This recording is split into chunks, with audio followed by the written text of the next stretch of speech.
Well, what'd you think? Definitely worth the wait. You have just seen the world premiere of Batman versus the Teenage Mutant Ninja Turtles!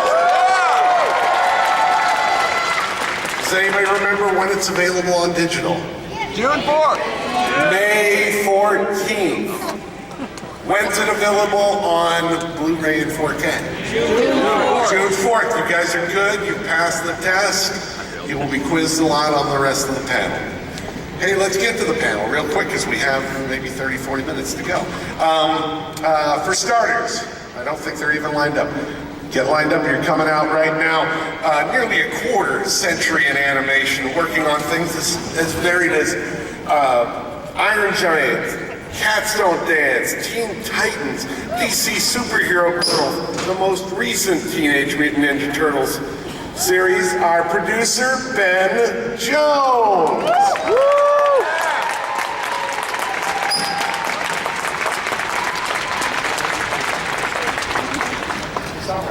Third. Nope, third. There you go. I mixed up the cards, my fault. He has directed on series like Batman Unlimited, Justice League Action, and the 2018 films, both Scooby-Doo and Batman the Brave and the Bold, and The Death of Superman. Say hi to Jake Castorina.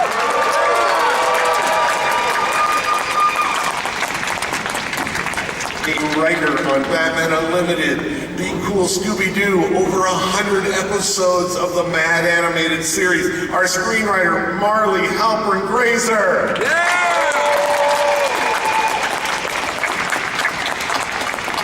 You know him from Bunsen is a Beast and Henry Danger. Everything's in my way up here. The Adventures of Rocky and Bullwinkle, our Robin today, Ben Giroux.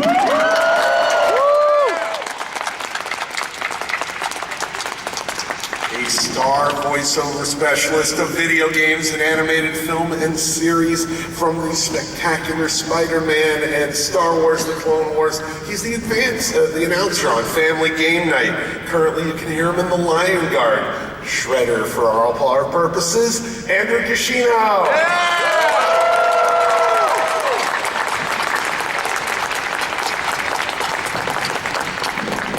This gentleman, who managed to outdress everyone at Wondercon, period. You know him from The Strain. You especially know him as Alex Kamal on The Expanse. Say hi to our Ra's al Ghul, Kaz Anvar.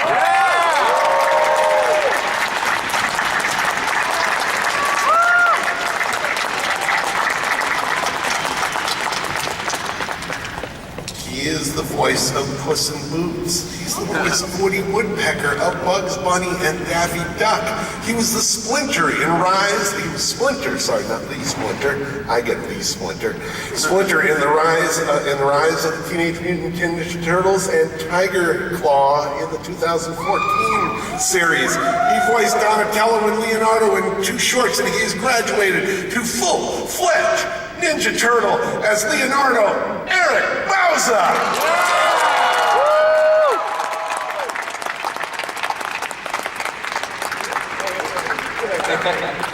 I like keeping you near me. Sure. Give it up for Gary for a second. That was more than I deserved. Superstar of voiceovers for video games like The Last of Us, BioShock Infinite, and the Joker in Batman Arkham Knight and Batman Arkham Origins. He is the voice of hundreds of film and series. Young Justice currently, Batman in the Lego DC Superheroes games, and the film franchise. He is our Joker today, Troy Baker!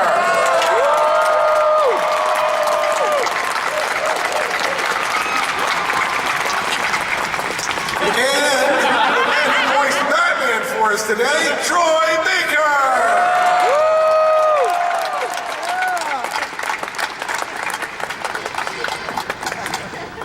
She loves you.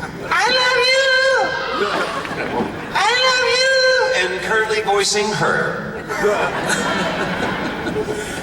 So stupid, sorry. this is going to be a silly panel. Yeah. Yeah, we got toys all over the stage. Nickelodeon sent us a box of toys. Nice. There's no Splinter. And Warner Brothers Consumer Products and Nickelodeon, and everybody gave us toys. We like toys. Filmmakers, obviously you had the comic for a guideline. How did you decide about translating this to animation, the animation style for starters?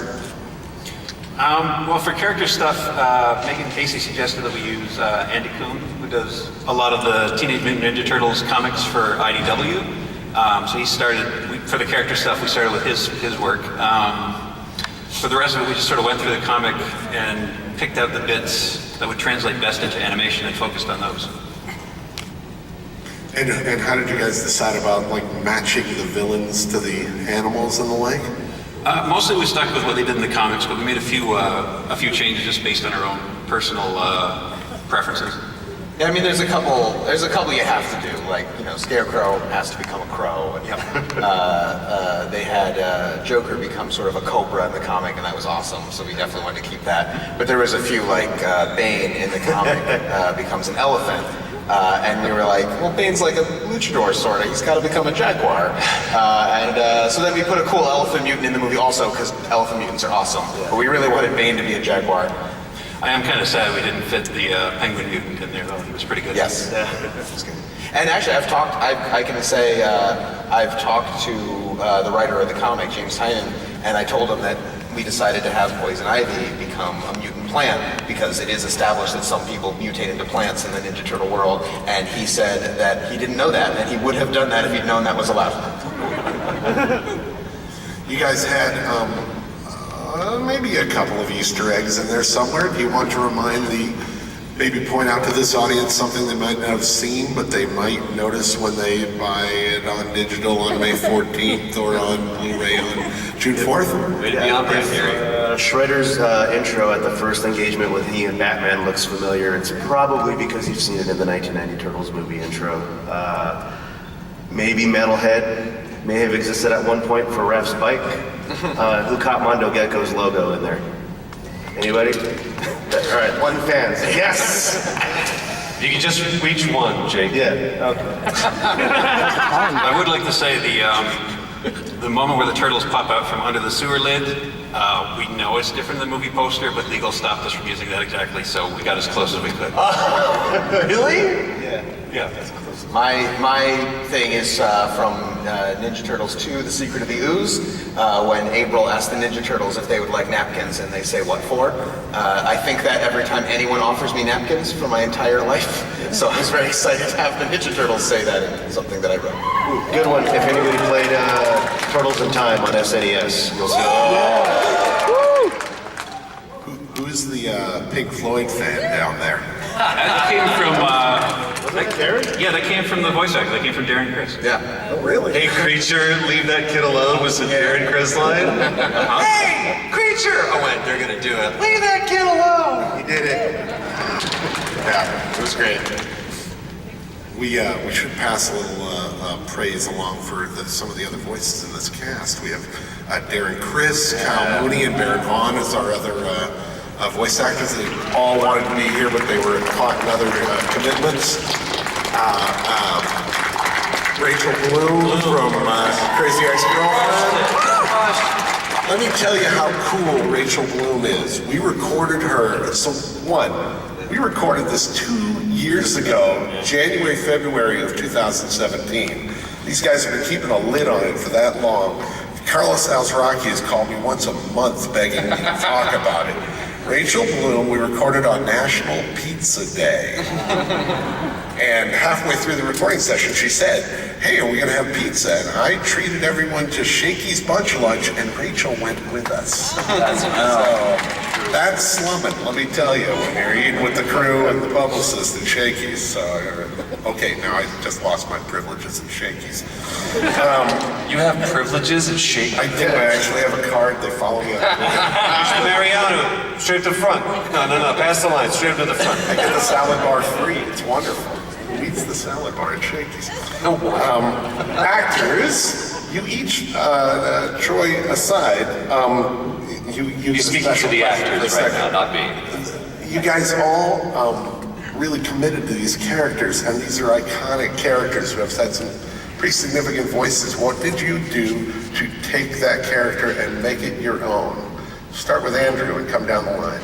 Oh, start with Ben and come down the line, sorry. Sure. No, I think obviously playing the 10-year-old version of Robin is a bit of a challenge because you first got to sort of make yourself sound young, but then he's a little bit of a badass, or at least he thinks he is, so you sort of get a little bit of the gravel in it. Ultimately, I think the Robin character was fun to sort of portray because you have the seriousness of the brooding, kind of serious Batman world, but you also have kind of the comedy of the Ninja Turtle characters, and I feel like that the Robin character kind of bridges that gap. So I don't know, I tried to bring my sort of sense of humor to it. I feel it was a funny character. I really was down with the line, I always wanted to press all the buttons.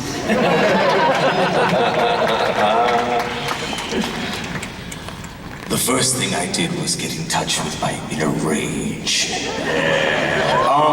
Basically, for Shredder, what I did was looked at him and where he came from emotionally, because so many iconic actors had played him prior to me. So I was like, I don't want to do an emulation. I want to do something to bring something different to him. So it still speaks to who he is as a person, but is something entirely new and different. So it's not something recycled. So he still has that bristling electric energy about him, but he's entirely in this world as his own person. And he's maximizing all of his aggression and anger and everything from behind the steel mask. Can I ask a question? How did you record? Did you record with a thing over your face? Yeah, it was a Dixie cup. I just put it in. Are you serious? Really? For the whole thing, and I was like, all right, here we go. All right, roll it. Let's go.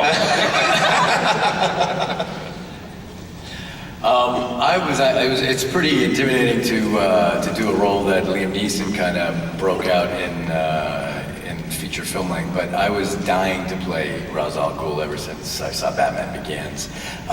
What I loved about him is his age, playing someone who's hundreds of years old, and who's of a Middle Eastern background. I wanted to bring this guy has probably had so much education. What kind of accent do you have after hundreds and hundreds of years of living in all different kinds of countries? So I actually worked with the director and I wanted to have a sophistication, a European kind of thing, but I wanted when he really got down and dark that you heard some of where he comes from.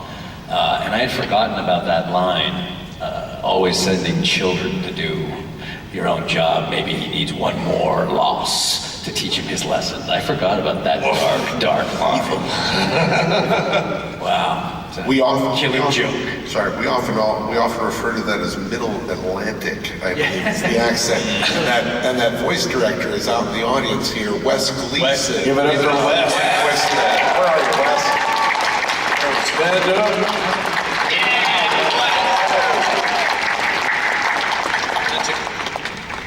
Eric. Some weeks I think I'm a rat. Other weeks I think I'm a turtle. And sometimes I think I'm a rabbit. I think for this version of Leo in particular, it's just the closest thing I've ever done in an animated anything that was just my own voice. So as far as playing, some like a teenager that shows vulnerability, I showed vulnerability with just not having to disguise my own voice, and it was actually kind of lent itself to the role.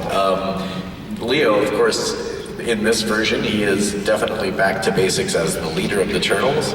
And I mean, he, around his brothers, is kind of like, if it was like a comedy group, he would be the straight man. And I feel like just playing him, and then the ultimate straight man though is Batman. So how much, I couldn't get any more closer than Leo was at the max and then Batman. We're close enough. We didn't get to record together, and I wish we did.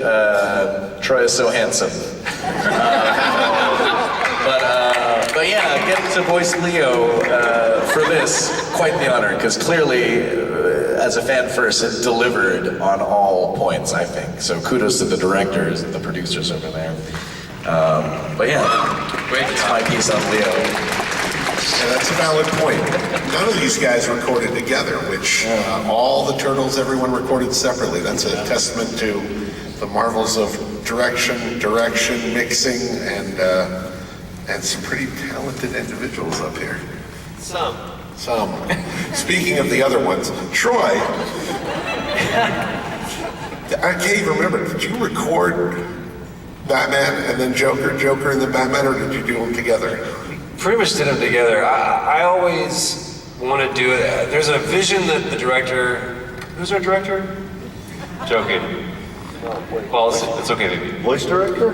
No, like there's a vision that the director and the producers and the writers specifically, when they write this out, like this is how we want it to go. So I was like, let's just do it in script order. And so we just kind of went through the script, and at one point it came time, I was like, okay, let's switch it up. So yeah, I kind of want to do everything together. I don't know, I was just freaking out and hanging on for dear life the entire time. You jumped at this. Who you kidding? Oh, I jumped at it. That doesn't mean it's a smart decision. It was a phone call. It was like, hey, you want to be both Batman and the Joker? It's like, you're drunk. He goes, also yes. No, this is, if anybody knows anything, they know how much I love Batman. I've had the opportunity to play Batman and the Joker, and the fact that these guys gave me a chance to do it in the same show is just like, it's a fanboy's dream come true. Yeah, you can clap for that. I clap real hard. That's one of the fun parts about this project. All these guys are fans, and they ate it up. Every one of us, man. Now, if you could have played a different role, what would you have done? Which one would you have taken? April O'Neil. Absolutely. Mine too. I was really surprised that DiMaggio came out. I was like, Mr. Freeze is a great choice, but I mean, it was like, Rocksteady or Bebop, that's the one that you... That's the sequel. I would watch a sequel. Hell yeah!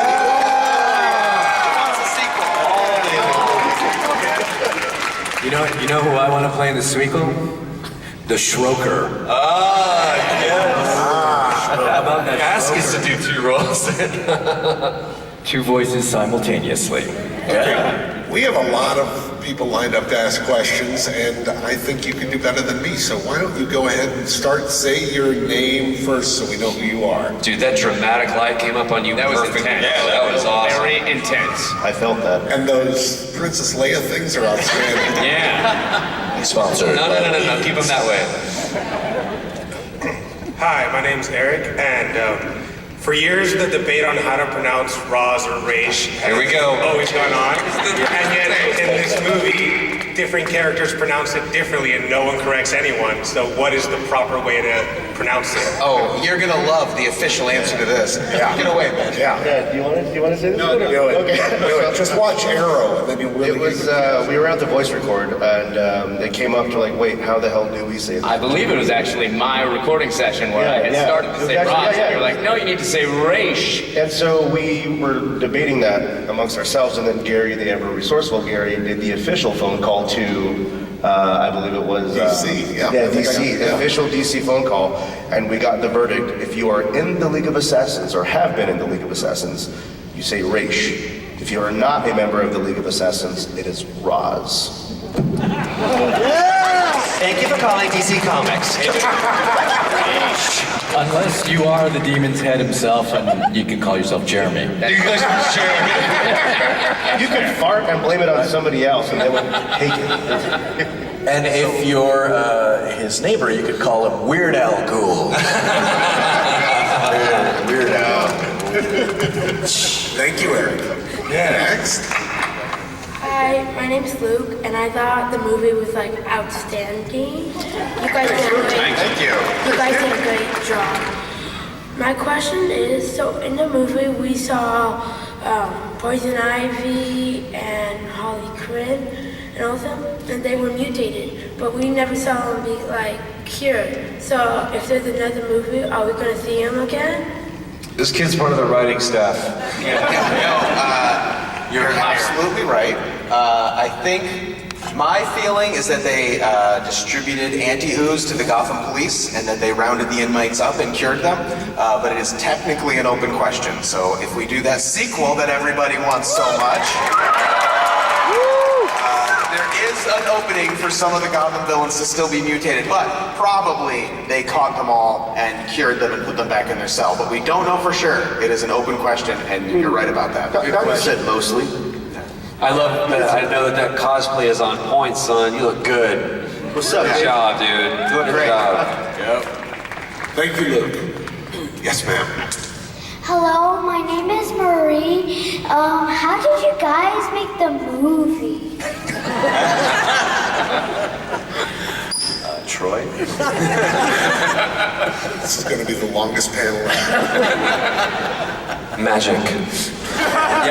Yeah. Magic and heart. And a little bit of fairy dust. Maybe sprinkled on top. I mean, how many artists worked on this? Even just in America, in our studio. Oh man. Probably about 30. Yeah. So 30 very talented, hardworking artists worked for 2 years to make this movie, in addition to all of the artists who worked on it overseas. Actually, gonna use that to really segue. If any of the crew, anybody who worked on the film, I haven't called out yet, please stand up. You guys, if you enjoy this movie, please thank them. This is a team effort. No one person can do this. Please stand up. It's worth giving another shout out to our voice director, Wes Gleason. Voice actors, it's easy when you're recording as an ensemble, but when we're all recording independently, it's all on the voice director to really match performance over the course of weeks, potentially months. So Wes just killed it. Yes. Thank you, Wes. Thank you, Marie. Yes, I don't know if anybody on the panel can see him, but I can. What's your name? Okay. Cool. Go ahead. How fun was the movie making it? How fun was this? So much fun. Oh, It was a lot of fun. the most fun. Let me ask you, do you like playing with toys? Because that's what this was like. It was getting to have your action figures and play with them. It was cool. What was his name? Elwick. No, there. Back, I think. Okay. He's still there. He's still there. And more fun than making it was watching it. Yeah. Yeah, I love watching it. I love this. Might be his big brother. Go ahead. Who are you and what would you like to ask the panel? My name is Benny, and how did you feel to make the movie? Fantastic. Yeah, it was a long time making it, but it was fun the whole time, and then now that it's together, it's even more fun. Yeah. I'm still smiling from the experience. That's cool. We loved it. It was awesome. And it was it felt like being entrusted with a big important thing, which was both felt like a compliment and also a huge responsibility to make sure we didn't mess it up. Yeah. And do it right, pull from the right resources, the right comics, the right movies. Especially aside from the fact that, obviously just Ninja Turtles and Batman on their own are such huge properties, but people really like the comic that this is adapted from, and we really wanted the fans of the comic to feel like we adapted the tone and sort of spirit of the comic, because I'm a big fan of the comic. Yeah, that's right. I hope that showed through.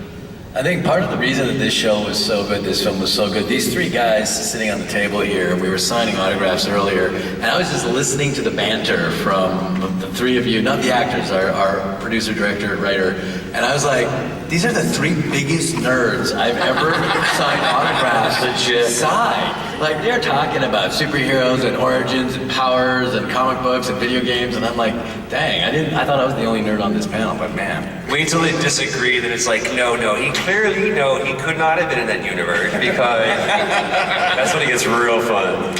Those are the exact guys you want. So yeah, dude, that's who I want helping this ship. And he was like, I don't remember what that issue was, man. I don't know. You're like, get out of here. I want to go issue 61, of course. Yes, sir. Your name and what you got to ask. My name is Uzi, and do you like your job? I feel like these questions are stacked, Gary. I don't know. That question's for Gary, right? I love my job. I get to hang with this crowd. Oh my God. Uzi, everybody up here has the best job in the world, man. It's the greatest job in the world, and I wouldn't trade it for anything. It's a far cry from what I thought I would be in my life, so always be open to interruptions, because life will take you in a much cooler place than you thought possible. Yeah, sure. We liked our job so much, we'd like to do it again in that sequel. Yes, sir. Hi, I'm Jacob from Hesperia, California. Casey. What up? I have a A and a B part to my question. Okay. Can I be Casey Jones in the sequel? Is that part A or part B? Well, I know I'm from New York, so I was just gonna be like, forget about it. And then the B part to my question is, can I get one of those sign posters? I like this dude, man. I mean, you did have to ask a better question, for God's sakes. Okay, I do have a C part. Yeah, there we go. It's gonna get good at F. When and like, how did you guys audition? Like, where was the audition? How did you guys just got a phone call? You guys have agents or something, or was there somewhere you had to go to try out? I think Eric just wandered into the studio and just went up to the mic, and people were like, well, we're not going to stop him. Yeah. I mean, look harmless, but... yeah, Bum rush to the building.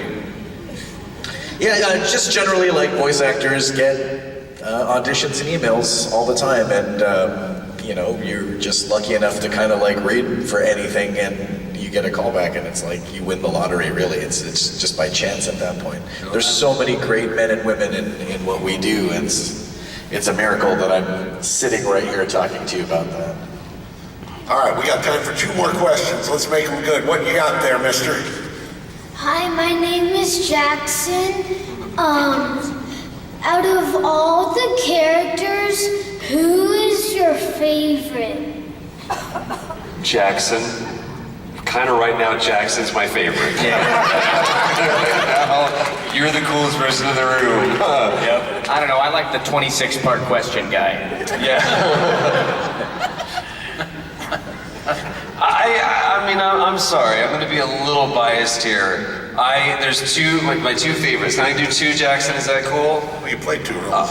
Yeah, so I get 2, right? 1 for each.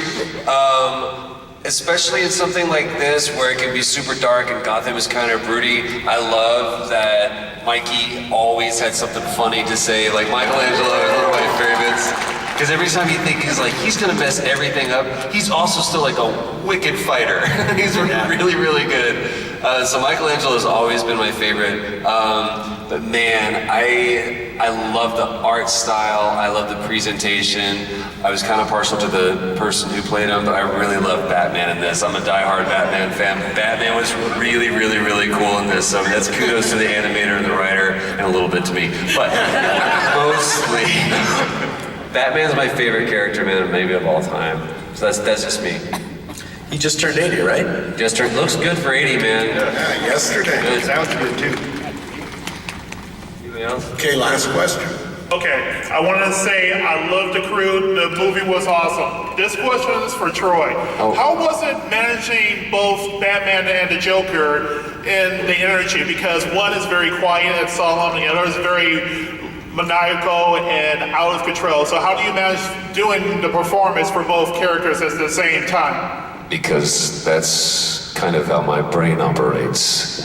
Because there's always a bit of madness in us, don't you think?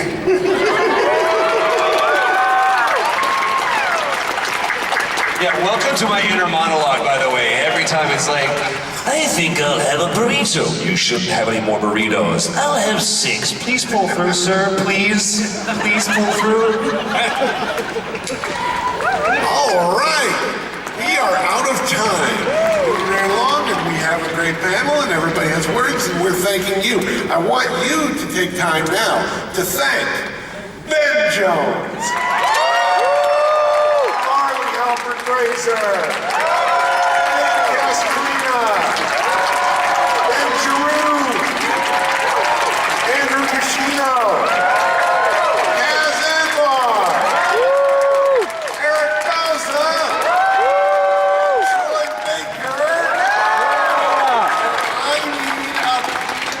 right, see that man waving there.